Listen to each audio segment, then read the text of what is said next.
वणी येथे लग्नाचा मंडप सोडताना एक हृदयद्रावक घटना घडली आहे। मंडपाचा लोखंडी पाईप वरून गेलेल्या हाय व्होल्टेज विजेच्या तारांच्या संपर्कात आल्यानं शिवरे येथील एका 27 वर्षीय तरुण मंडप व्यावसायिकाचा विजेचा जोरात धक्का लागून जागीच मृत्यू झालाय। ऋषिकेश तुकाराम मत्सागर, वय 27, राहणार शिवरे, तालुका चांदवड असे या दुर्दैवी तरुणाचं नाव आहे। याबाबत मिळालेल्या सविस्तर माहितीनुसार वणी येथील कृपा हॉस्पिटल परिसरात राहणारे नंदलाल गावित यांच्या मुलाच्या लग्नाचा कार्यक्रम 18 तारखेला पार पडला। यासाठी त्यांच्या घरासमोर मंडप टाकण्यात आला होता। यावेळी 20 तारखेला 6 वाजेच्या सुमारास ऋषिकेश मस्तागर हा मंडप काढण्यासाठी गेला।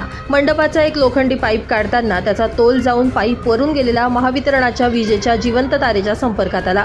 विजेचा जोरात झटका लागल्यानं ऋषिकेश जागीच कोसळला। घटनास्थळावरील स्थानिकांनी ऋषिकेशला CPR देण्याचा प्रयत्न केला। यानंतर त्याला तात्काळ खासगी रुग्णालयात नेण्यात आलं, मात्र डॉक्टरांनी त्याला तपासून मृत घोषित केलं।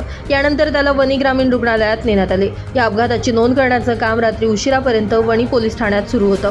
मृत ऋषिकेशवर त्याच्या संपूर्ण कुटुंबाची जबाबदारी होती। अवघ्या 5 वर्षांपूर्वीच त्याचे वडील तुकाराम मत्सागर यांचा कोरोना काळात दुर्दैवी मृत्यू झाला होता। वडिलांच्या निधनानंतर ऋषिकेशनं जिद्दीनं कुटुंबाचा गाडा सांभाळला। वडिलांचाच माऊली मंडप डेकोरेटर्स हा व्यवसाय त्यानं पुढे चालू ठेवला।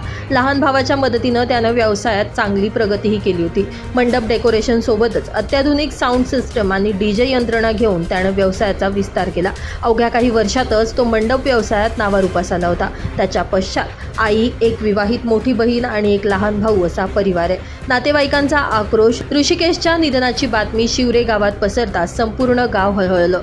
गावात शोककळा पसरली असून ग्रामस्थांनी ऋषिकेशच्या घरासमोर मोठी गर्दी केली होती। त्याच्या आई आणि नातेवाईकांचा आक्रोश पाहून अनेकांचे डोळे पाणावले।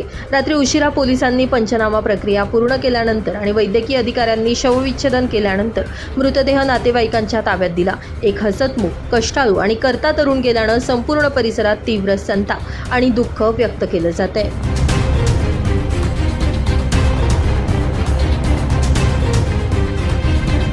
ब्युरो रिपोर्ट, नाशिक माझा न्यूज, वणी।